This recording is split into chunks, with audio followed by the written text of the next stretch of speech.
Muito bem, vamos lá. Nós vamos entrar hoje num outro item aqui do nosso Livro dos Espíritos.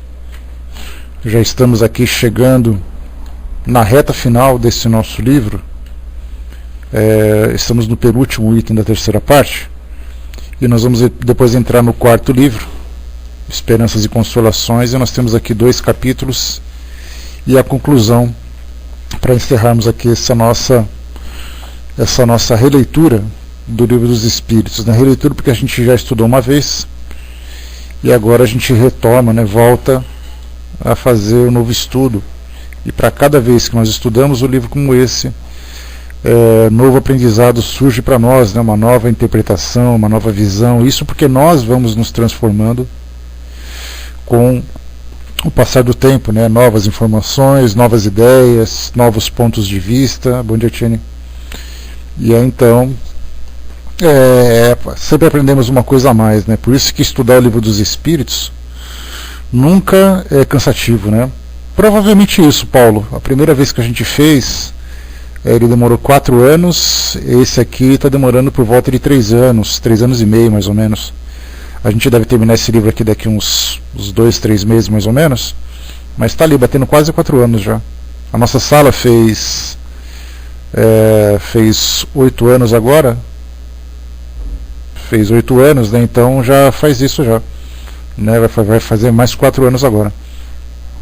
E isso que é bom, A gente vai estudando sem pressa, sem correria, explorando o texto, as ideias aqui o máximo possível, dentro daquilo que a gente pode, e é a melhor forma da gente aproveitar esse estudo, porque muitas vezes a gente tem pressa, eu tenho que estudar logo o Livro dos Espíritos, como se naquela pressa toda ele fosse descobrir todos os segredos do universo, e não é assim. Os segredos do universo ele vem com a imortalidade, a gente vai crescendo, conhecendo um pouquinho mais. E no próximo item, do item número 5, questão 919, tem aquela resposta que os espíritos dão, como é que a gente faz para crescer um pouco mais e tudo. E os espíritos dizem, um filósofo já vos disse: conhece-te a ti mesmo. E aí então a expressão completa desse conhece-te a ti mesmo, lá no portal de Delfos, na Grécia, conhece-te a ti mesmo e conhecerás todos os segredos dos deuses e do universo. E aí então exatamente essa é a proposta, a gente começa o autoconhecimento profundo através de um estudo filosófico como esse, faz com que a gente conheça os mistérios daquilo que nos envolve, Então a gente não pode ter pressa. Não adianta a gente criar aquela expectativa de querer saber tudo ao mesmo tempo, porque a gente não vai conseguir saber nunca, jamais. Se a gente fizesse um estudo com 10 grupos diferentes do Livro dos Espíritos, nós aprenderíamos 10 ensinamentos novos pelo ponto de vista, embora o tema seja o mesmo. E a gente lembra sempre que, terminando esse nosso livro, o próximo que nós vamos estudar vai ser o Obras Póstumas, um livro que foi publicado não por Kardec, como o próprio nome diz, Obras Póstumas, uma obra que veio depois, mas trazendo muitas informações engavetadas que Kardec tinha, textos, artigos, reflexões, psicografias, e então fizeram uma junção e formaram essa preciosa obra para a gente conhecer um pouquinho sobre a personalidade de Allan Kardec e todo o trabalho que ele desenvolveu. Então vai ser o nosso próximo livro, assim que nós terminarmos aqui o Livro dos Espíritos. A Vaninha vai fazer para nós o livro A Gênese, então é só a gente esperar, que eu tenho certeza que vai sair. Muito bem, vamos lá. Nós estamos então no capítulo 12, Perfeição Moral, aqui do Livro dos Espíritos, entrando hoje no item número 4, Caracteres do Homem de Bem. Nós concluímos no nosso último encontro um estudo sobre egoísmo, onde nós ficamos ali uns 4 ou 5 encontros falando sobre esse assunto, tentando trazer ali as mais diversas situações que envolvem o egoísmo dentro da nossa rotina. E agora a gente vai entrar nos caracteres do homem de bem, porque Kardec explorou aqui nesse capítulo. Ele falou sobre as virtudes e os vícios, falou sobre as paixões, falou sobre o egoísmo, e já reconhecendo as paixões e o egoísmo e todos os demais vícios. E agora a gente vai trabalhar em cima do homem de bem. Eu me lembro que um tempo atrás, já faz um tempinho inclusive, eu estava na casa do meu primo fazendo uma visita, um almoço de domingo, e ele estava ali, né, ele gosta muito de videogame, embora já seja ali um homem barbado, estava jogando videogame, num desses jogos de luta, né, que você entra numa cidade, mata gente, quebra tudo e tudo mais. Então, um jogo com gráfico muito interessante. Hoje a tecnologia permite que os jogos sejam bastante realistas, né, e tragam para nós assim emoções muito mais fortes, né, do que daquele nosso passado, quando nós jogávamos ali com o Atari, que fazia só aquelas bolinhas para cá, bolinhas para lá. Então hoje os jogos são muito mais dinâmicos, né? E eu não me recordo naturalmente o nome do jogo, porque não é do meu universo, não é da minha prática, mas esse jogo ele tinha um objetivo de você conquistar algumas etapas e você adquirir experiências no decorrer da história, né? Uma história de uma cidade caótica, onde você tinha que enfrentar ali alguns vilões e tudo mais. Mas no começo do jogo você escolhia dois caminhos. Você podia escolher dois caminhos que você teria que percorrer, mas você poderia escolher qual era o primeiro. E duas personalidades que o personagem poderia escolher: a personalidade do homem bom e a personalidade do homem mau. Naturalmente, a personalidade do homem mau é aquele que quanto mais você destrói, mais pontos você ganha.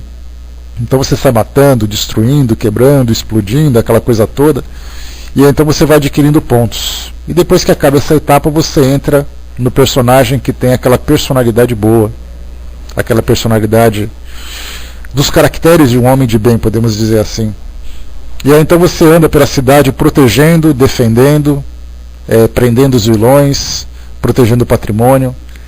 Então hoje até os próprios jogos trazem para nós situações onde você exerce determinada personalidade, porque hoje nós conseguimos com facilidade distinguir aquilo que é o homem de bem e aquilo que é o homem, não vou dizer o homem mau, porque os espíritos já nos ensinaram que a maldade, no nosso ponto de vista, nada mais é do que o homem cego pelo seu próprio egoísmo. E é essa cegueira que faz com que ele pratique algumas atitudes que visem apenas o seu próprio interesse. E ele fará qualquer coisa para poder satisfazer esses interesses, mesmo que porventura ele tenha que destruir o seu semelhante que esteja interferindo nessa sua busca da autossatisfação. Enquanto que o homem de bem é aquele que renuncia aos seus próprios interesses, buscando o interesse coletivo, o bem de todos, exatamente porque quando ele percebe que alguém conquistou alguma coisa em virtude do seu esforço pessoal, ele mesmo também se sente recompensado por isso. Então, na verdade, o homem de bem é aquele que se sente feliz, é aquele que se sente recompensado por ter feito alguma coisa em benefício de alguém. E hoje a gente procura praticar essa mesma bondade, mas para nós acaba sendo muito difícil, não porque por causa da nossa vontade, porque vontade de ser uma pessoa boa, eu acho que todos nós que estudamos uma filosofia como essa, nós temos. Eu tenho vontade de ser uma pessoa boa, eu tenho vontade de alcançar aquele patamar dos espíritos mais elevados, eu tenho vontade de vivenciar as experiências que esses espíritos felizes são capazes de vivenciar hoje, pelas conquistas que tiveram. Mas a pergunta é, além da sua vontade, qual é exatamente o esforço que vem sendo praticado para que isso aconteça? De certa forma, a gente acabaria depositando uma certa culpa nos ombros de cada pessoa, porque ele tem vontade, mas ele não se esforça. Mas dentro das circunstâncias que nós vivemos hoje, primeiro que nós trazemos uma série de fragilidades na nossa personalidade. Nós temos uma fragilidade da carência afetiva, a fragilidade provocada pela carência material, a fragilidade pelas dificuldades impostas nos relacionamentos, onde cada pessoa tenta ser feliz do seu próprio modo, só que já conversamos que essa felicidade ela acaba tendo uma interpretação equivocada, porque na verdade as pessoas buscam a satisfação, buscam o prazer em vez da felicidade. Então, nessa concorrência de cada um querendo viver a sua própria vida e conquistar esse status de felicidade, nós podemos fazer uma comparação, como se tivéssemos várias pessoas que estivessem nadando num rio com grande corredeira e todo mundo naquele desespero para poder se salvar. Por mais boa vontade que você tenha, e eu me lembro de um fato interessante que mostrou uma enchente, né, bastante dramática na China, se eu não me engano, né, se vocês devem lembrar desse fato talvez, mas mostrava uma senhora que se encontrava assim agarrada a um poste segurando o cachorro. E aí então chegou o resgate de um helicóptero, jogou um cabo para poder ajudá-la, e ela tinha duas opções: ou ela segurava o cachorro e morria com ele, ou ela soltava o cachorro para poder segurar a corda. Uma situação extremamente dramática, porque afinal de contas devia ser seu cachorro de estimação, não se sabe qual é a história exatamente, Florzinha, né? Então foi uma situação assim, extremamente dramática para ela, que ela teve que fazer uma escolha: ou ela faz isso ou faz aquilo, porque ali não tinha uma outra opção. Então ela soltou o cachorro. A gente pode imaginar o drama, porque pela força com que ela segurava aquele animal, a vontade que ela tinha de ajudá-la era tão grande, e depois ela teve que abrir mão disso para poder se sacrificar, para poder se salvar. E depois a gente pode imaginar como ficou o seu coração, como ficou o seu estado emocional, a sua consciência de ter que fazer aquele sacrifício e não ter escolha. Então nós podemos imaginar assim que pessoas náufragos no meio de um oceano turbulento, no meio de um rio com grande corredeira, e as pessoas tendo que se salvar. E muitas vezes você olha para o lado, percebe que alguém está passando por uma dificuldade, mas você não consegue ajudá-la, porque muitas vezes você não consegue nem se ajudar. E vive aquela dificuldade: olha, eu gostaria de poder fazer um pouco mais, eu gostaria de poder estender a mão para aquela pessoa, tirá-la ali do afogamento que ela está passando, mas se eu fizer isso, eu vou me afogar junto também, eu não sei mais o que fazer. Então é exatamente porque essa agitação dessas águas que se encontram à nossa volta representaria mais ou menos a agitação dos nossos pensamentos, a agitação do nosso estado emocional. Porque nós vivenciamos situações tão difíceis na nossa vida que mexem com o nosso estado emocional, que se essas emoções pudessem se irradiar de uma forma mais concreta e atingir as estruturas que estão à nossa volta, a gente viveria exatamente isso, essas turbulências todas. E conforme a gente vai se acalmando, a gente vai se asserenando, essas águas vão se tornando mais tranquilas, mais calmas, aquele rio tem uma correnteza menor, aquele oceano fica apenas ali com aquelas pequenas ondulações, mas conforme a gente se agita emocionalmente, volta tudo de novo. Então, na verdade, conforme os espíritos falam para nós que aqueles que desencarnam no mundo espiritual e levam esse estado de perturbação, eles criam uma realidade que para eles é bastante concreta, mas que eles criam exatamente por aquilo que eles trazem dentro de si mesmos, pelo seu modo de pensar, pelo seu modo de sentir. Então eles criam aquele estado infernal porque eles intimamente vivenciam esse estado infernal. Aqui no mundo físico não é diferente. Todas as nossas angústias, todas as nossas ansiedades, as nossas infelicidades, todas as nossas os nossos temores de modo geral são provocados por essa agitação interior, por essa sede que nós temos de conquistar as coisas que muitas vezes estão fora do nosso alcance. Então cada pessoa vivendo essa tormenta íntima, essa condição de, poxa vida, eu queria ter uma pessoa especial do meu lado, uma pessoa que pudesse me ajudar. E eu não falo com relação a amores, eu falo amigos, eu falo parentes, eu falo pessoas que podem colaborar, nos ajudar de alguma forma. ou mesmo nos relacionamentos mais íntimos, mais próximos, eu gostaria de ter uma vida mais confortável, que não precisasse me sacrificar tanto, porque eu gostaria de ficar mais com os meus amigos, gostaria de ficar mais com os meus filhos, mas infelizmente eu não posso, porque eu tenho que trabalhar desesperadamente para ganhar aquele salário que não me satisfaz e pagar aquelas contas que eu não consigo dar conta de tudo ao mesmo tempo. Então a gente vai criando diversas situações que não necessariamente fazem parte da nossa realidade, mas porque nós criamos essa realidade.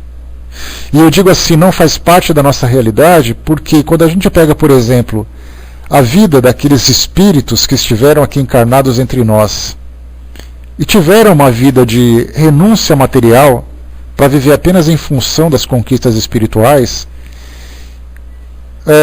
a gente pode destacar a figura de Chico Xavier, por exemplo, que, embora ele tivesse toda a grandeza daquele trabalho que ele exercia, o seu modo de viver era um modo muito simples. Para ele bastava que ele tivesse uma casa, um quarto, uma cama, um lugar para comer, um lugar para tomar banho, um lugar para descansar, e já basta. Ele não estava preocupado em ter uma televisão de 50 polegadas, ele não estava preocupado em ter um carro de dezenas de milhares de reais ou de euros para você aí, né, Vera? Então, quer dizer, eles abriram mão, esses espíritos abriram mão das roupas confortáveis, dos luxos das compras, dos luxos do status que o dinheiro pode proporcionar, simplesmente para viver assim, eu preciso do necessário. O necessário me basta. E como diz aquela musiquinha do Rei Leão, onde nós tínhamos aquelas duas personagens, né, o Simba e o Timão, dizia: necessário, somente o necessário, o extraordinário é demais. Vocês se lembram, né? Então, é do Mowgli, né? É do Mowgli, verdade, né, o Miriam? E aí então vivia naquela... Tá certo que o desenho mostrava, a história mostrava aquela preguiça, aquela preguiça, né, de apenas viver confortavelmente ali do bem bom, mas aquilo a gente pode trazer para a nossa realidade, mostrando que para nossa evolução, basta que a gente tenha apenas o necessário. O extraordinário é demais. Só que a gente deseja esse extraordinário.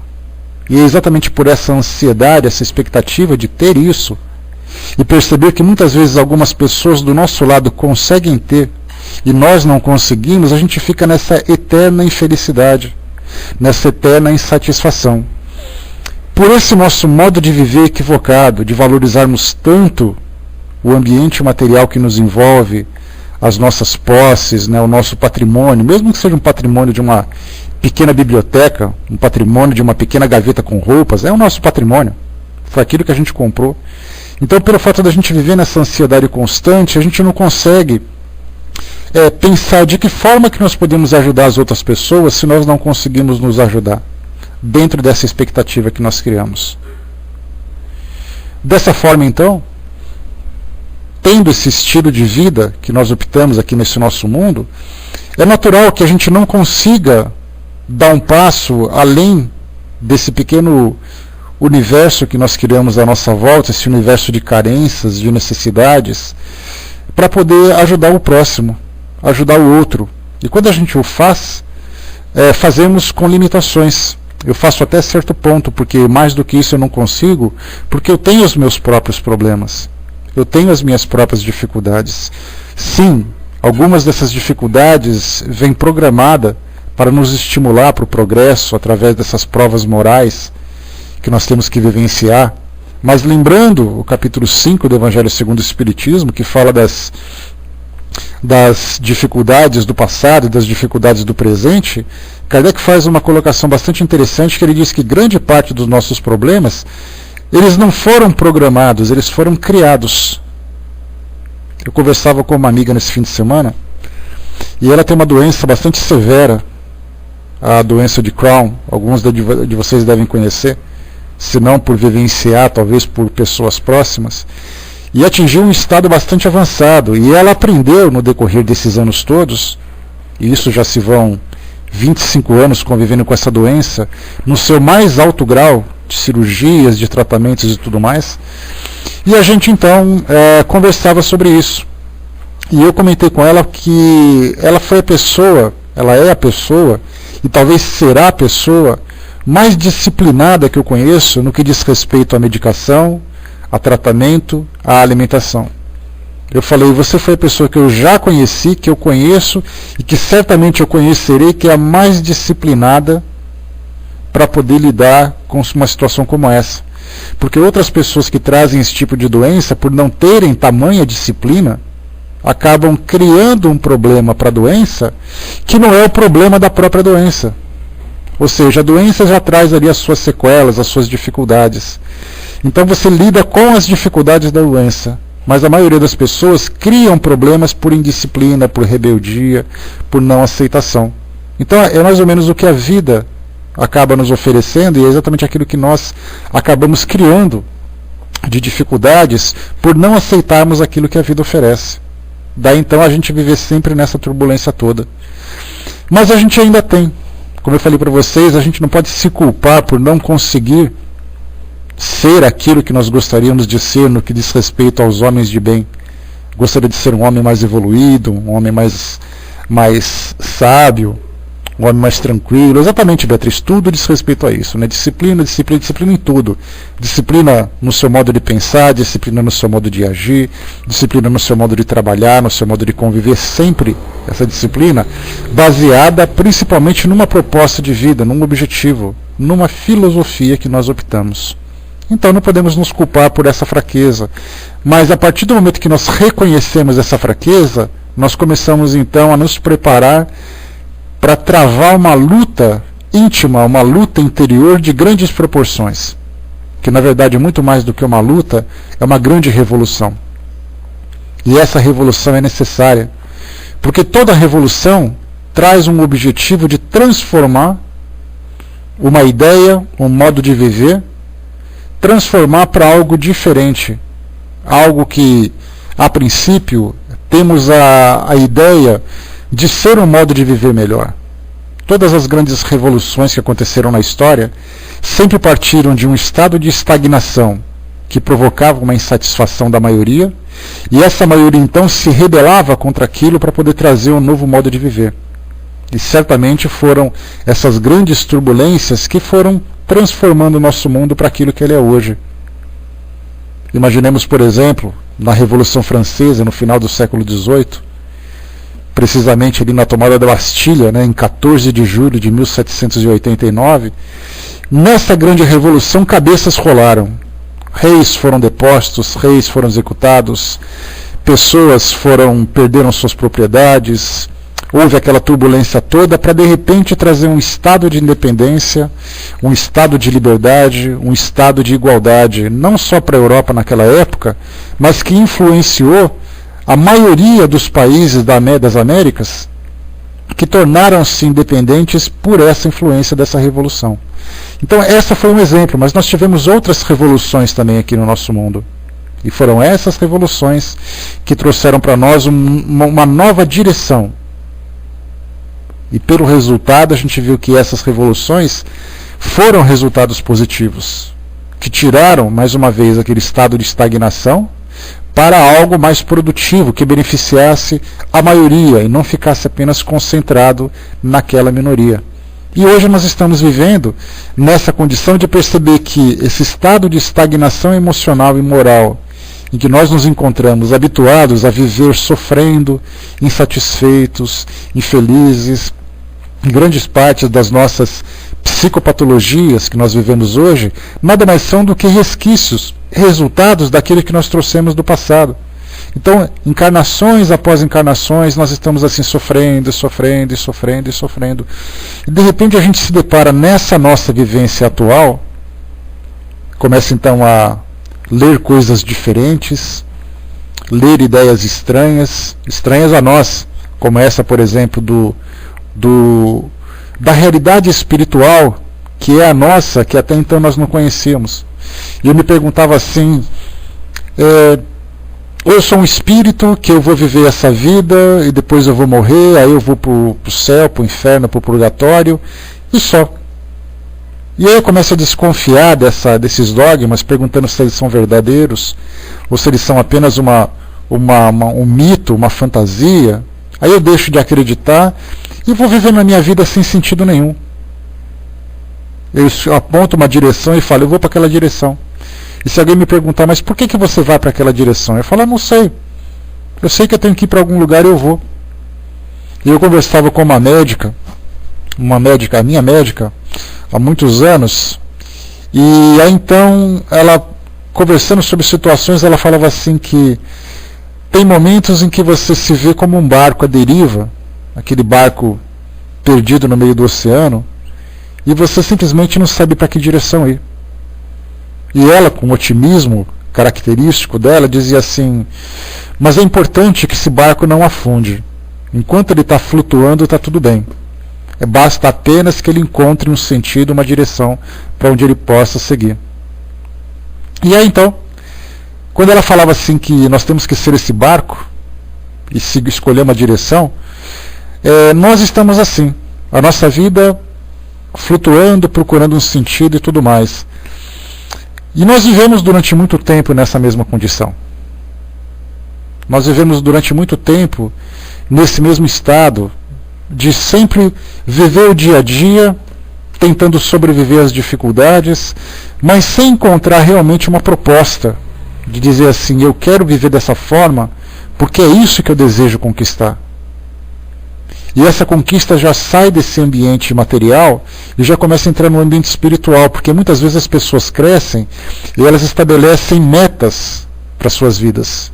Então ela diz assim, quando eu crescer eu quero ser um professor, um engenheiro, um advogado, eu quero comprar meu carro, quero comprar minha casa, quero deixar meu bigode crescer, quero casar, quero engordar, quero sentar e ver meu time de futebol e depois eu vou morrer feliz. Essa é a programação que ele faz. Para algumas pessoas, eu quero viajar, eu quero fazer esse curso, eu quero ter filhos, quero fazer isso. Todo mundo começa a fazer planos. Mas a gente percebe que os nossos planos se resumem a esse pequeno universo material que a gente vive. A nossa visão não conseguia ir além dos muros que cercam essa nossa pequena realidade, porque a gente não conseguia ver além. A gente acreditava que a nossa vida era essa. Você é criança, você aprende. Quando você crescer, você vai ser isso.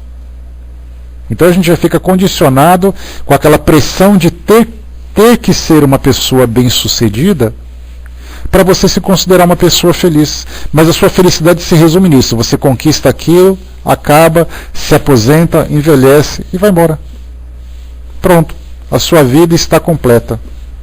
Vai com Deus, Miriam. Bom dia. E aí então a gente começa, bom, e agora? De repente a gente chega nessa nossa vivência e se depara com um código, um tratado de uma nova forma de viver. Um tratado que nos propõe uma revolução íntima para vislumbrarmos além daquilo que o mundo físico pode nos oferecer. A gente começa a ver um caminho espiritual, que a gente acreditava que se encontrava apenas registrado num livro, envolvido por uma mitologia, por uma história. De repente a gente percebe que essa é uma realidade. O meninozinho colocou para nós ali, né, me choco ao ouvir de um médium que a gente reclama, e a minimar a evolução em muitas vidas reencarnada é uma grande coisa, né? Olha, quando se a gente tem essa visão, porque na teoria a gente tem aquela ideia de que nós somos espíritos imortais. Lidar com a imortalidade ainda é algo muito distante da nossa capacidade de entendimento. Ontem minha irmã assistia a um programa que falava sobre astronomia, sobre a criação do universo, essas diversas teorias. E ele então falava sobre as galáxias, a distância de milhões de anos-luz de uma galáxia da outra. E ela ficava assim pensando, mas a gente não consegue assimilar essa quantidade de números para a gente dimensionar uma distância de milhões de anos-luz. Quando você pega, por exemplo, a velocidade da luz a aproximadamente 300 mil quilômetros num único segundo. E você pega nessa velocidade e viaja durante 10 mil anos para você alcançar um determinado local no universo. Aí ela fala assim, a gente não consegue pensar nisso. O que a gente consegue imaginar é que daqui a 2 horas e meia é a hora do almoço, que no fim do mês ou no começo do mês que vem eu vou receber meu salário, que eu não vejo a hora de chegar ao fim do ano para chegar em minhas férias. Então a gente tem o nosso senso temporal ainda é muito limitado. A gente não consegue, então quer dizer, legal, tá? Eu sei que daqui a 5 mil anos luz daqui tem uma nova estrela. Ah, legal, isso é uma informação interessante, mas a gente não consegue trazer isso para a nossa realidade.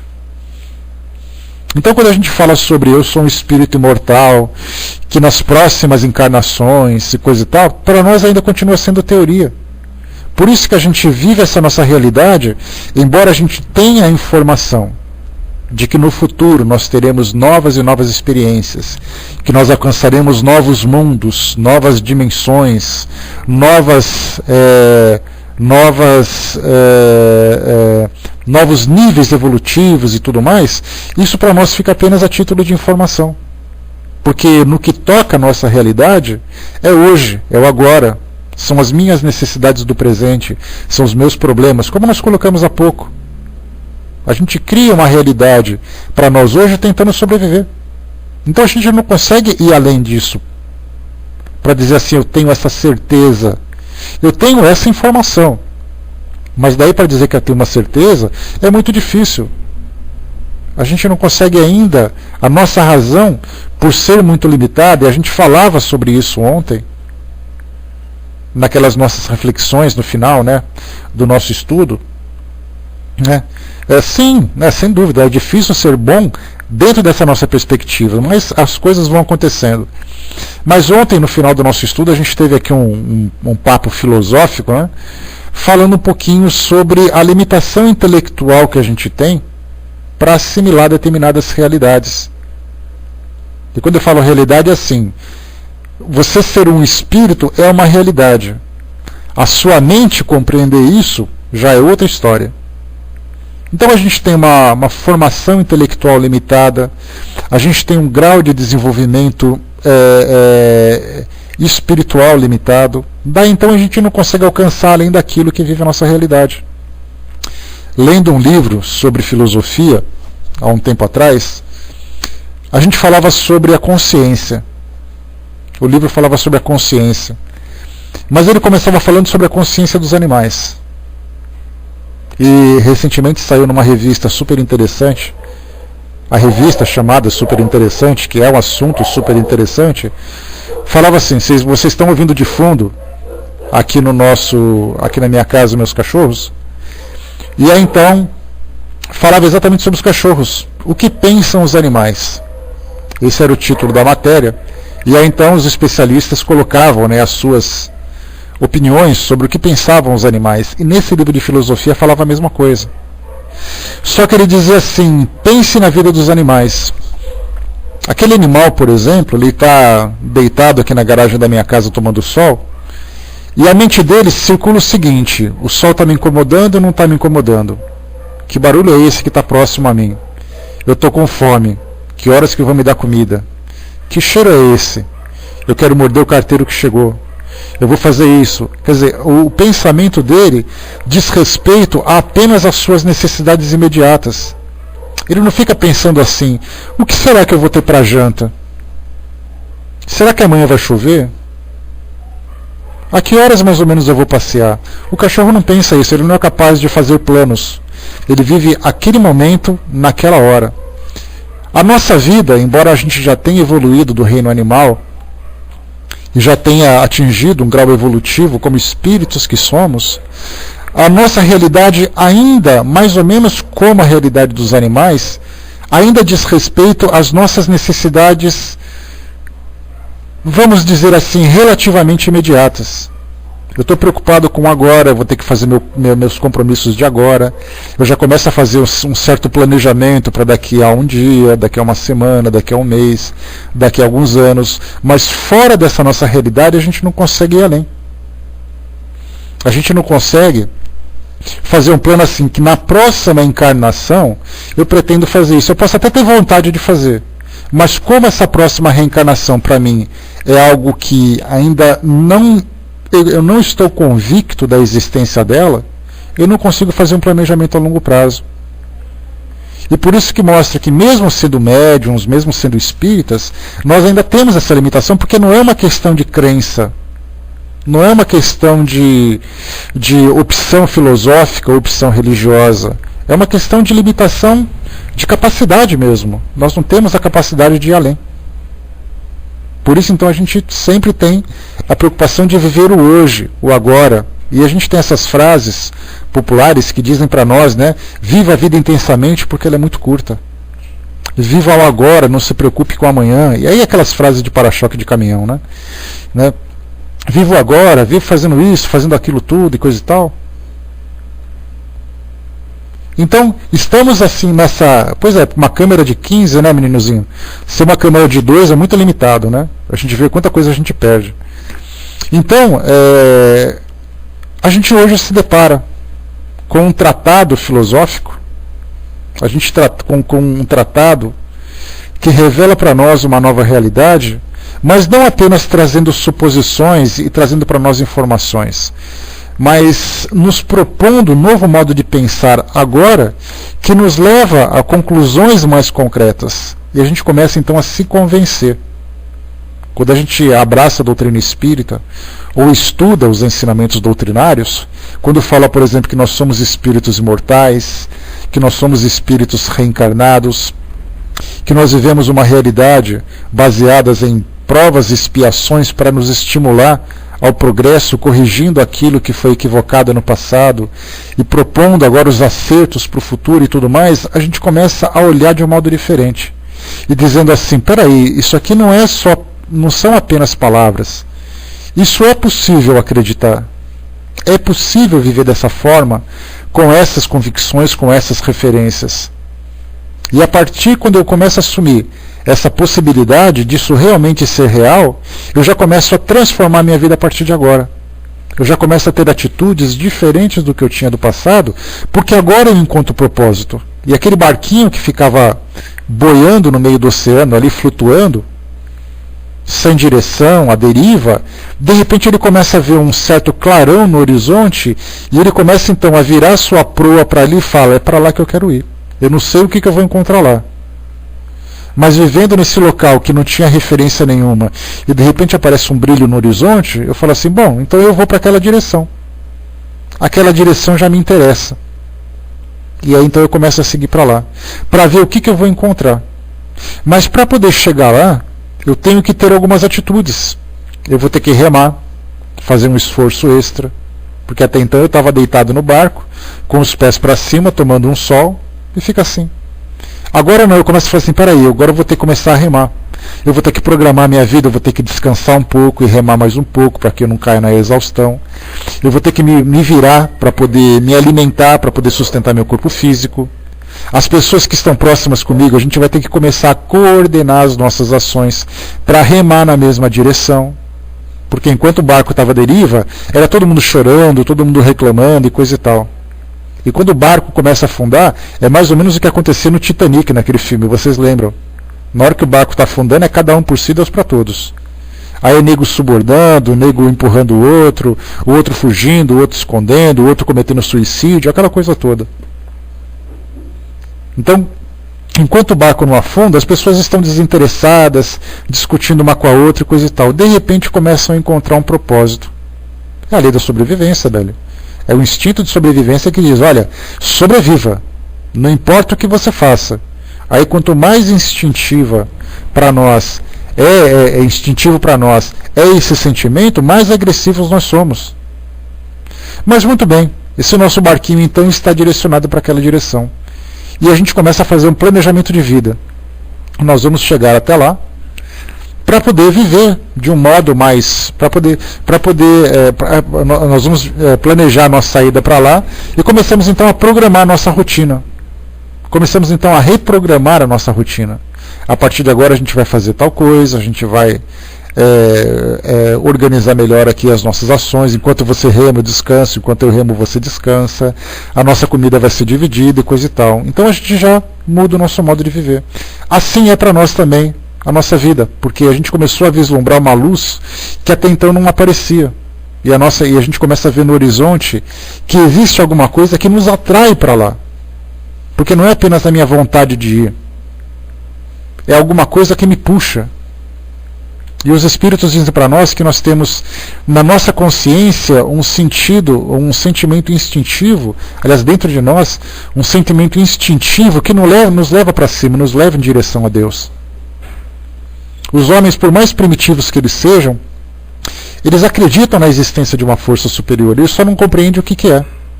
Eles sabem que tem. É alguma coisa que me leva a olhar para o céu, é alguma coisa que me faz pedir ajuda para essa força, é alguma coisa que muitas vezes me faz temer essa força. Hoje nós sabemos que força é essa e ela começa a nos atrair. Depois, quando a gente é tomado nesse campo de atração, a gente não consegue mais se desvincular. Algumas vezes tem algumas coisas que distraem, que nos distraem, que chamam a nossa atenção, mas ela continua nos chamando ainda para isso. E a gente fala assim, bom, eu quero ir para lá. Mas aí eu falo assim, eu não apenas quero ir para lá, eu realmente quero ir para lá. E quando a gente diz assim, eu realmente quero ir para lá, já começamos a promover essa revolução interior. E nós já começamos a estabelecer então quais serão as minhas metas. E uma dessas metas é exatamente alcançar essa condição de um homem de bem. E começamos a buscar em nós, porque o título do nosso estudo são os caracteres do homem de bem. Quer dizer, quais são as características, quais são os elementos que constituem um homem de bem. E aí começamos a fazer essa busca interior. O que tem de mim nesse homem de bem? E é isso que eu quero fazer com que aflore, é isso que eu quero fazer com que se torne mais presente, mais real. E aquilo que por acaso atrapalhe esse afloramento, eu começo a combater. Aí aquela flor que começa a desabrochar, ela acaba muitas vezes sofrendo o efeito dos insetos, das pragas, das ervas daninhas. Então eu começo a identificar esses obstáculos e começo então a tirar do caminho. Começo a limpar, fazer aquela limpeza para deixar com que essa flor possa desabrochar com mais intensidade. E aí então a gente identifica dentro de nós esses valores e nós desejamos que eles desabrochem. E começamos a combater esses obstáculos, esses empecilhos que impedem o nosso desenvolvimento. Bom, eu ia contar a história, eu comecei lá com a história do videogame, quando eu falei para vocês, que era só para fazer uma introdução, a gente já fez quase o estudo inteiro só nessa introdução. Então a gente vai para o Livro dos Espíritos, que é o que interessa para nós, porque aqui nós temos algumas informações que vão nos ajudar nessas reflexões. Como nós podemos identificar dentro de nós esses caracteres? E Kardec faz essa pergunta na questão 918, quando ele diz assim, por mais que se pode reconhecer no homem o progresso geral, o progresso real, que deve elevar o seu... aliás, por que sinais se deve reconhecer no homem o progresso real que deve elevar o seu espírito na hierarquia espírita? Então, quais são os sinais que nós temos que detectar em nós? Quais são os sinais que as pessoas devem buscar dentro de si mesmas? Que nós devemos identificar nas pessoas? Esse progresso real, não apenas a vontade de ser, mas estar naquela condição de vivenciar aquele processo. Porque, como nós colocamos no começo, nós desejamos ser, mas nem sempre fazemos força para isso. Por causa das dificuldades, por causa das limitações, por causa dos nossos medos, das nossas dúvidas e tudo mais. Mas, a partir do momento em que eu começo realmente a promover essa transformação, quais são os sinais que começam a se destacar? Nós podemos fazer uma comparação dizendo que conforme esses valores vão se desabrochando dentro de nós, começamos a irradiar um brilho, uma luz que começa a irradiar assim em torno de nós, da nossa aura e coisa e tal, né? E tem pessoas que têm brilhos mais intensos, pessoas que têm brilhos menos intensos, mas todos aqueles que estão com essa intenção, com a visão voltada para aquele horizonte que a gente começou, já começa a esboçar um certo brilho. E aí então a gente tem que trabalhar para que esse brilho se torne cada vez mais intenso. Aí nós encontramos aí pelo mundo afora aqueles espíritos que viveram entre nós que têm ali seu brilho próprio. E brilho de muita intensidade. E brilham de tal forma que chamam a atenção do mundo. Não é a atenção do vizinho, não é a atenção da família, dos amigos, mas chamam a atenção do mundo pelo seu modo de viver. E nós também temos o nosso próprio brilho, só que aquele brilho discreto, aquele brilho ainda um pouco pálido, porque nós estamos começando essa jornada. Mas quando a gente é tomado por essa convicção, com essa vontade real de transformar, esse brilho, mesmo que seja pequeno, ele se torna mais intenso. Não é aquele grande foco de luz, aquela lâmpada que irradia para todo lado, mas é aquele pequeno LEDzinho que se encontra ali aceso na nossa consciência, mas é um LEDzinho que brilha, que é uma coisa de louco. É aquele brilhozinho que incomoda, né, aquelas forças sombrias à nossa volta. Então esses são os sinais, mas quais seriam eles exatamente? De que forma que nós podemos identificar? Colocam então os espíritos para nós, eles dizem assim: o espírito prova a sua elevação quando todos os atos da sua vida corpórea constituem a prática da lei de Deus e quando compreende, por antecipação, a vida espiritual. Então nós já estudamos quais são as leis de Deus, as leis naturais, que foi exatamente o início desse capítulo. Não é à toa que quando Kardec falou para nós sobre esse capítulo, a terceira parte desse livro, do Livro dos Espíritos, o livro terceiro, as leis morais, ele falava sobre a lei divina, ou a lei natural, lei de adoração, lei do trabalho, lei da reprodução, lei da conservação, lei da destruição, lei de sociedade, lei do progresso, lei de igualdade, lei de liberdade, lei de justiça, amor e caridade. E ele encerra então o capítulo 12 com a perfeição moral. E exatamente ali ele coloca: quando todos os atos da sua vida corpórea constituem a prática da lei de Deus. Olha só que interessante, nós tivemos que estudar esse capítulo inteiro para entendermos essas leis que regem a nossa vida, que regem a nossa vida íntima, que regem a nossa vida social, que regem a nossa vida material. Então nós conhecemos todas as regras do jogo apenas nessa terceira parte. Por isso que a gente coloca do Livro dos Espíritos, essa terceira parte é, assim, digamos, o tratado filosófico dos mais profundos para a humanidade. Isso por quê? Porque ele reúne ensinamentos da filosofia, das religiões, porque os ensinamentos que tem aqui foram ensinados por Buda, por Maomé, por Zoroastro, por Jesus. Os filósofos, nós tivemos aqui aqueles filósofos que falavam sobre o instinto humano, nós estudamos sobre alguns deles aqui. Então nós tivemos aqui uma coletânea de ensinamentos filosóficos que nos levam a essas reflexões. Porque filosofia nada mais é do que a arte de pensar. E nós tivemos a oportunidade de pensar em várias situações que dizem respeito à nossa própria existência. A partir do momento que nós conseguimos compreender esses ensinamentos, pelo menos nesse início, porque como nós comentamos, cada vez que nós estudarmos esse livro, principalmente nessa parte terceira, porque a primeira parte é mais científica, fala sobre a criação do mundo, a origem do espírito, a origem do universo, aquela coisa toda. Fala sobre espírito, matéria. A segunda parte fala sobre a vida no mundo espiritual. Seria o desenvolvimento do livro dos médiuns. Nós somos espíritos, nós somos influenciados, nós influenciamos, nós podemos nos comunicar, aquela coisa toda. Essa terceira parte trata exatamente dessa parte filosófica, que é a parte mais profunda, que seria a extensão do Evangelho segundo o Espiritismo. Que por isso que o Livro dos Espíritos ele é composto de 4 partes. Não é à toa que ele foi dividido também em 4 livros.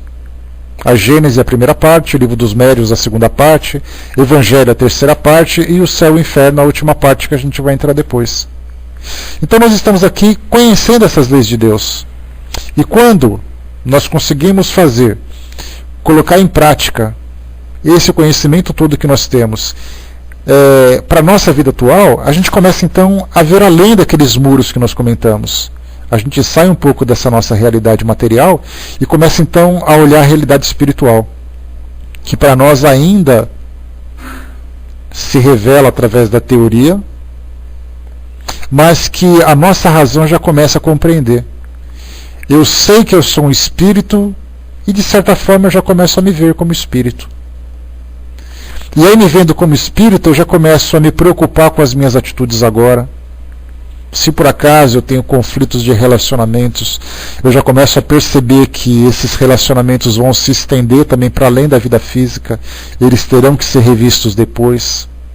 Eu já começo a perceber que as minhas atitudes nobres demonstram claramente que eu aprendi alguma coisa, que eu já não sou mais aquela pessoa egoísta do passado. Já começo a ver diferente. As religiões, de um modo geral, elas trazem também esse ensinamento para nós. Só que elas mostram uma realidade um tanto fictícia e limitada. Mas elas também propõem para o homem essa transformação, mas algumas vezes pelo medo. Olha, se você não fizer isso, vai acontecer isso. Se você fizer aquilo, vai acontecer aquilo outro. Então fazem a mesma coisa. Todas elas propõem trazer essa revelação do mundo espiritual, mas cada um dentro da sua perspectiva, cada um dentro da sua cultura, dentro do seu entendimento. A doutrina para nós é clara, porque ela nos permite falar sobre isso. Não importa o que vem depois. O que importa é que vem depois. Essa coisa que vem depois é o que nós estamos programando agora. É a nossa vida que vai determinar exatamente de que forma será esse futuro. E aí então nós já nos programamos para isso, já começamos a fazer essa transformação, essa revolução íntima, lutando contra aquilo que é ruim, propondo uma transformação positiva. E vivemos isso com convicção. O Fletcher perguntou, né? Um caboclo me liga na hora do estudo. Ah, tá. Bom, vamos lá. É só lidar bem com ele, não tem problema. Então a gente tem assim, né? Compreende por antecipação a vida espiritual. Naturalmente nós temos aqueles que vivem com mais intensidade o mundo espiritual, não por serem médiums, mas por terem assimilado esses valores com mais profundidade. A gente lembra, por exemplo, Madre Teresa de Calcutá. Ela doou a sua vida para aquela ordem religiosa dentro da Igreja Católica, assistindo as pessoas que viviam carências, aos doentes, aqueles que passavam fome, aqueles que não tinham nenhum tipo de amparo.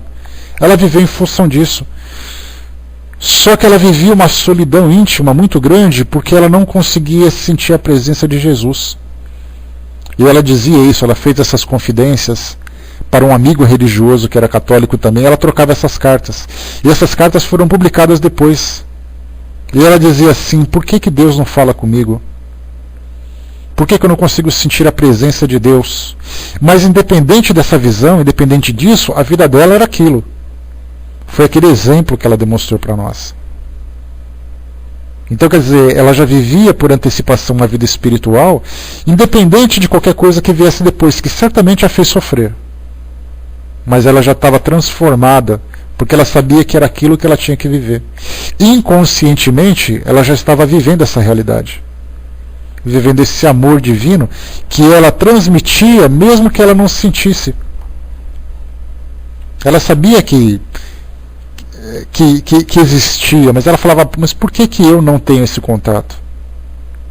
Já quando a gente pega outro, por exemplo, como Chico Xavier, a gente tem ali, por exemplo, a mediunidade, que permitia escancarar as portas do mundo espiritual e ver uma realidade diferente.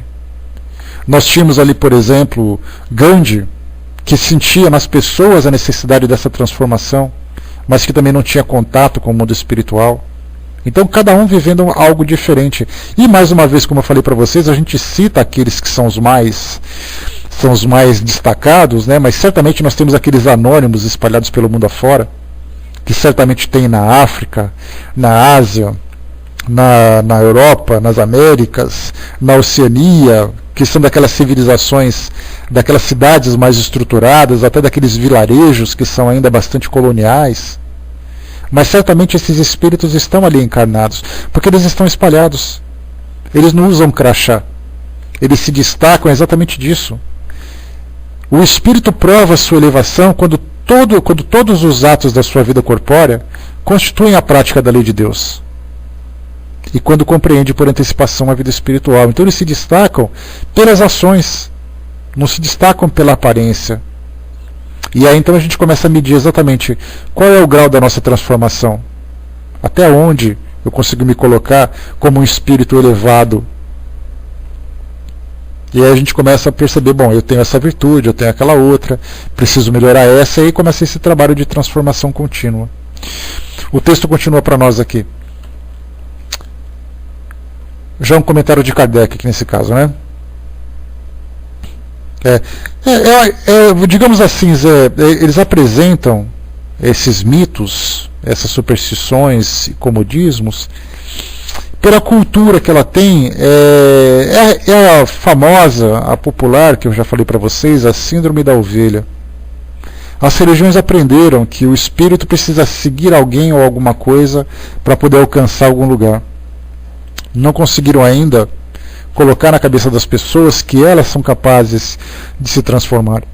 Por viverem assim, elas vivem ainda dentro dessas limitações, mas a gente lembra que apesar dessas limitações, desses mitos, superstições e tudo mais, a sua filosofia é muito profunda, e quando ela consegue ser bem estudada, bem compreendida, ela promove uma transformação de tal intensidade como a nossa. Basta a gente lembrar, por exemplo, que Santo Agostinho, Santo Antônio de Pádua, que foram espíritos que participaram da codificação, foram grandes filósofos dessas religiões, principalmente do catolicismo.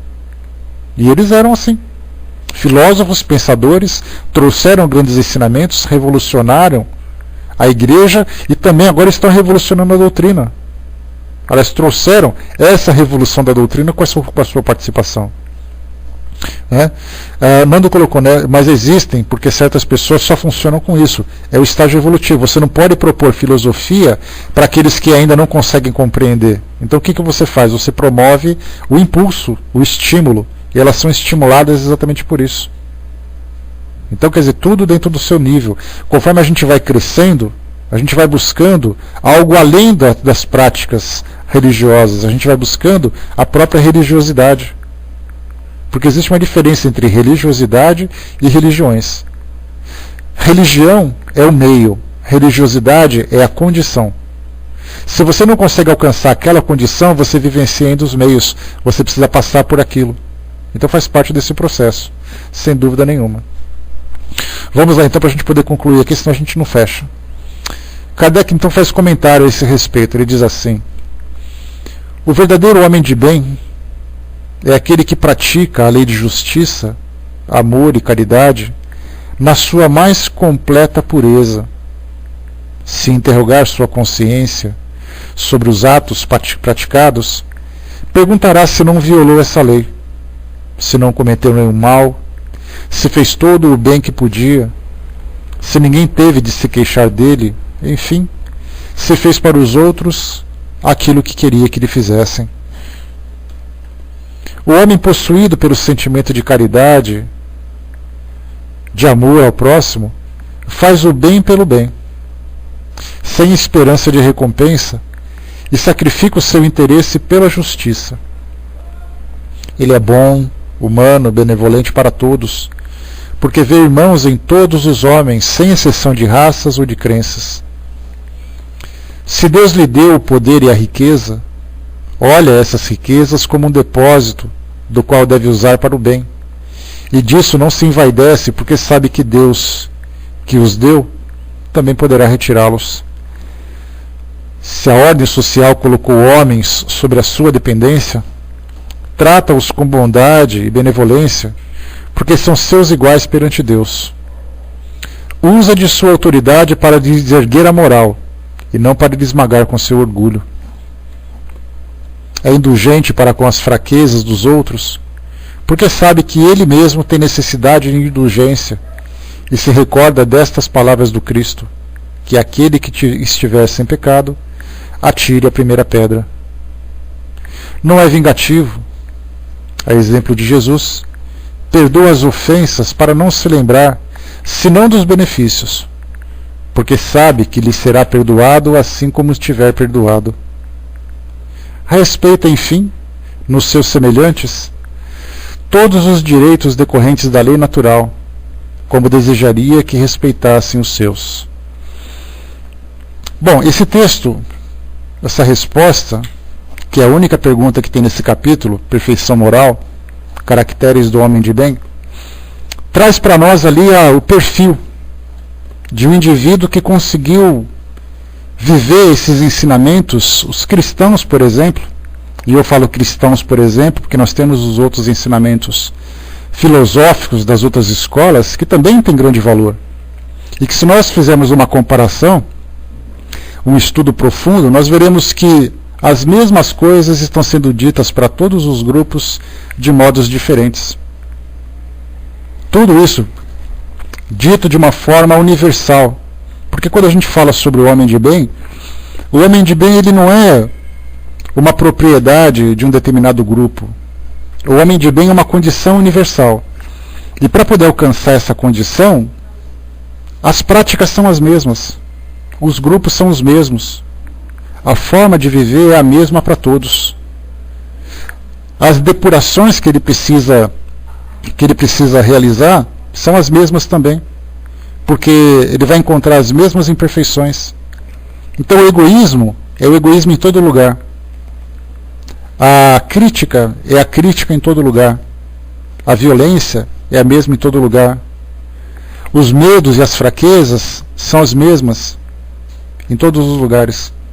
E quando a gente fala sobre o homem de bem, esse homem de bem ele vai conseguir transformar essas imperfeições, onde quer que elas estejam, em que língua elas estejam sendo ditas, independente da forma como ela se expressa na realidade das pessoas através das ações, são sempre os mesmos. Então, quando se fala em homem de bem, a gente lembra que, falando, por exemplo, dos ensinamentos cristãos, exemplificados por Jesus, ensinados por Jesus e exemplificados também por ele, a gente vai perceber que, lendo aquilo que se encontra no Evangelho, nós vamos encontrar os indivíduos que se assemelham ao máximo dentro daquilo que Jesus vivenciou. Nem os apóstolos conseguiram viver aquilo. A gente lembra, por exemplo, de Pedro, daquela história de renunciar, de ter medo, por exemplo, de negar Jesus 3 vezes.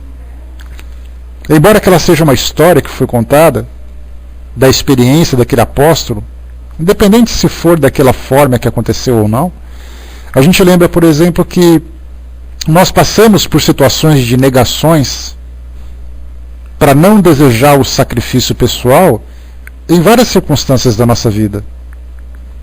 Muitas vezes a gente fala que não conhece, que não aceita, que não consegue, que não deseja, para não renunciar aos nossos próprios interesses em benefício dos outros. Então a gente vivencia ainda esse egoísmo da mesma forma que os próprios apóstolos vivenciaram. E quando se fala sobre a lei de Deus, essas leis naturais, em que nós temos que conhecer com maior profundidade, para que a gente possa alcançar essa condição espiritual, a gente vê que, embora eles tivessem muitas virtudes, eles também ainda denotavam uma certa imperfeição. O próprio Judas, por exemplo, Iscariotes, que a parte dessa condenação eterna que as igrejas tradicionais, que as religiões tradicionais fazem aqui do nosso mundo ocidental, ele era um espírito que também teve a sua contribuição. Ninguém fala de Judas porque dá a impressão que ele não fez nada, que ele só atrapalhou. Certamente ele fez, mas caiu ali na tentação, na sua fraqueza, e cometeu o seu erro.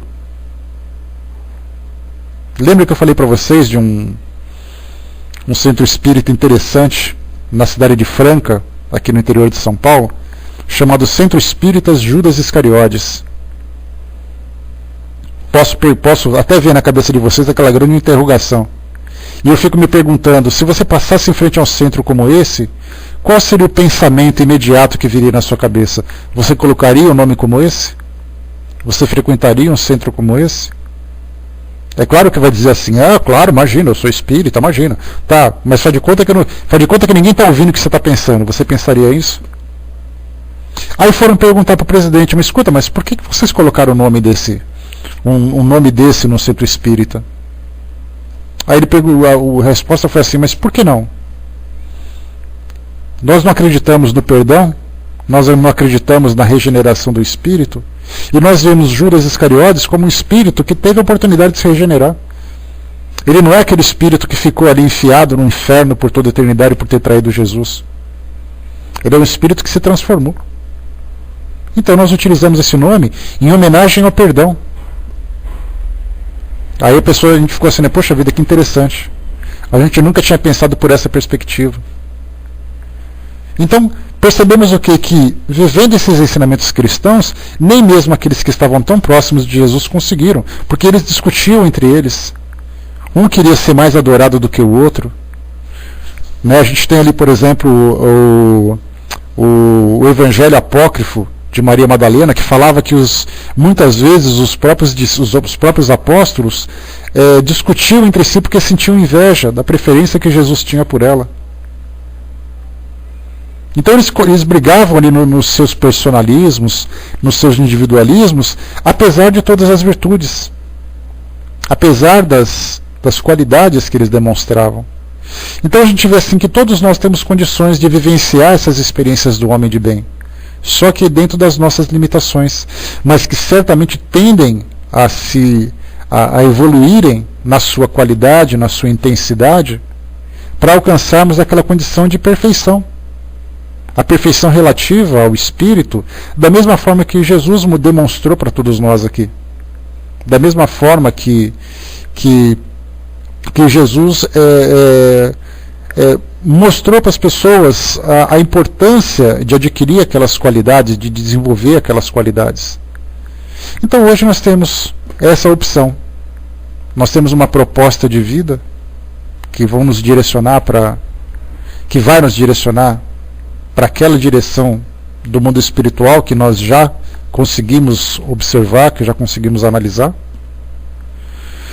Quando a gente começa a verificar que agora as coisas têm sentido, que agora a nossa vida tem um propósito, não é simplesmente mais a gente viver em função dos estímulos e das necessidades imediatas, mas que agora existe uma razão para todo sacrifício, existe uma razão para toda transformação, existe a razão para todas as atitudes nobres que a gente decide praticar. Já não é mais assim, eu faço pelo ato de fazer, eu faço porque eu sei que eu tenho que fazer. E esse trabalho nosso ele é contínuo agora, ele vai se intensificando conforme a gente vai criando maior resistência e maior capacidade de lutar contra essas imperfeições íntimas que nós temos. Porque eu quero fazer alguma coisa, mas o medo, o egoísmo, o preconceito acaba me impedindo de fazer. Aí eu falo, não, apesar de eu estar com medo, eu vou fazer assim mesmo. Apesar de eu desejar absurdamente aquela posição, aquele objeto, ainda assim eu vou fazer. Porque eu sei que aquilo que eu vou renunciar é algo temporário, é algo que não tem tanta importância como a importância que eu mesmo dou. Porque algumas vezes a gente valoriza demais alguma coisa, dando a ela importâncias que ela não tem. Eu estava assistindo a televisão hoje pela manhã, bom dia pessoal que chegou. Hoje pela manhã assistindo televisão e vi aquele incêndio que ocorreu no Rio de Janeiro, ali em Copacabana, no apartamento de um artista, de um colecionador que tinha ali quadros caríssimos, e esse incêndio acabou ali prejudicando o seu acervo. E aí, então, né, artistas que tinham pintado os seus quadros e coisa e tal, pendurado na parede, não sei o que, esses quadros valiam, segundo uma avaliação superficial, dezenas de milhões de reais. Não são milhares, são milhões. Um quadro de 2 milhões, de 5 milhões, de 10 milhões. Então a gente vê o que é o quadro exatamente. Se nós analisarmos a matéria, nós vamos observar que é um tecido com tintas, com madeiras, com um desenho que o artista fez naquela hora. E aí o tempo foi passando, e nós demos um valor para aquela obra, para aquela pintura, que de fato ela não tem. Porque ela é apenas uma expressão de um pensamento e é uma matéria e uma técnica. Mas nós valorizamos tanto aquilo como acontece com os diamantes. Quem não gostaria, né? Que mulher não gostaria de um anel de diamantes? Que é lindo de morrer, aquela coisa toda. Mas o que é o diamante? Nada mais é do que átomos, moléculas de carbono que se juntaram, tomaram determinadas características e nós damos esse valor. O ouro, o vil metal, cobiçado por todos os homens e mulheres, aquela coisa toda. O que é esse metal? Nada mais é do que uma produção da própria natureza. Então nós damos o valor para a matéria de acordo com as nossas ambições, de acordo com os nossos desejos, de acordo com as emoções que envolvem aquela matéria, mas que na verdade ela continua sendo matéria. Então a mesma coisa acontece com as dificuldades que nós enfrentamos também. Elas são difíceis, mas algumas vezes nós damos valor para aquele sofrimento muito mais do que ele realmente tem. É pela revolta, pela não aceitação. Agora, quando nós compreendemos, apesar da luta ser uma luta difícil, a gente continua lutando, porque a gente compreende que é uma luta temporária, é uma luta que tem necessidades, é uma luta que promove esses resultados. Tá, vai com Deus então, André, até mais. Então, isso tudo para nós é o quê? É uma nova forma de ver a vida. Porque aí sim a gente vai conseguir perceber que aqueles espíritos mais evoluídos que viveram aqui no nosso mundo não deram importância para toda essa matéria que está à volta. Não tiveram necessidade de grandes quadros na parede, não tiveram necessidade de coleção de diamantes, de ouro, nada disso. Simplesmente viveram suas vidas satisfazendo as suas necessidades imediatas e cumprindo aquele grande trabalho que tiveram. Muitas vezes a gente tem grande patrimônio e realiza pouco trabalho no que diz respeito aos valores espirituais. Por outro lado, tem pessoas que têm pouco patrimônio material e realizam trabalhos imensos no que diz respeito aos valores espirituais. Olha a inversão. Uns têm muito e fazem pouco. Outros têm pouco e fazem muito. Então a gente vem vivendo essa inversão de valores, enquanto a gente começa a vivenciar essa transformação. A gente começa a se desprender daquilo que tem muito e faz pouco, e começa a fazer o contrário. A gente começa a guardar pouco e ter muito, até chegar uma hora em que a gente não tem mais necessidade de lidar com essa matéria que está à nossa volta. Bom, meus amigos, trouxemos para vocês aqui algumas ideias, alguns pontos de vista a respeito desses caracteres do homem de bem, a respeito das experiências da vida, a respeito dos objetivos e da proposta que a doutrina espírita tem para todos nós. E no próximo encontro a gente vai falar sobre o conhecimento de si mesmo, que é agora que a gente já conseguiu analisar tudo aquilo que está à nossa volta e tudo aquilo que diz respeito à natureza humana, agora a gente vai buscar o nosso próprio conhecimento. E é através dessa viagem interior que a gente vai começar a identificar aquilo que é positivo e negativo e já vai começar de fato a lutar de uma forma mais precisa, de uma forma mais objetiva. Porque a gente luta muito mais esperneando. Seria mais ou menos aquelas pessoas que querem aprender a nadar, que parecem sapos nadando, vocês já viram, né? Fazem muitas borbolhas, batem mão, batem pés, mas mal saem do lugar. Aí de repente chega alguém e fala assim, espera aí que eu vou te ensinar a nadar. E aí então as braçadas começam a ficar mais precisas, as pernadas impulsionando melhor, a flutuação mais adequada. Ele já deixa de ser aquele nadador de fim de semana e já começa a nadar com mais precisão. É o que a gente está fazendo agora. A gente trava uma luta moral, mas uma luta sem muita eficácia, sem muita eficiência. Porque a gente tenta fazer as coisas, mas a gente não consegue ainda direcionar ou concentrar os nossos esforços de um modo mais eficaz. Agora a gente consegue. A gente vai conseguir identificar e dizer assim, não, agora eu vou fazer a coisa certa. Eu vou tomar a medicação precisa para aquela doença, eu vou fazer o esforço preciso para realizar aquele movimento, eu vou equilibrar o meu pensamento para determinadas realizações mais específicas, não vou mais ficar desperdiçando energia. Essa é a parte mais importante. Muito bem, pessoal, fechando por aqui o nosso trabalho, eu vou passar para a nossa amiga Florzinha que vai fazer o encerramento para nós, e então depois façam a